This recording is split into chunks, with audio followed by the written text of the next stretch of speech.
नितीन गडकरी यांच्या मुलाखतीचा भाग ट्विट करत वडेट्टीवार यांनी भाजपला सवाल विचारलाय। निवडणुकीमध्ये 3.5 लाख माझ्या मतदारांची नावं वगळण्यात आली असं गडकरी यांनी म्हटलं होतं। नितीन गडकरींच्या मुलाखतीचा भाग वडेट्टीवार यांच्याकडून ट्विट करण्यात आला। माझ्या भाच्याचं नाव देखील वगळण्यात आल्याचं गडकरी म्हणाले होते। गडकरींच्या जवळच्यांची नावं गायब होत असतील तर इतरांचं काय? मतचोरीचा याहून मोठा पुरावा काय आहे असा सवाल वडेट्टीवार यांनी उपस्थित केला।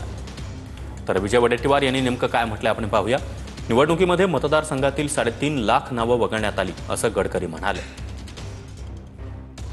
त्यांच्या भाच्याचं नाव देखील वगळण्यात आल्याचं गडकरी यांनी सांगितलं।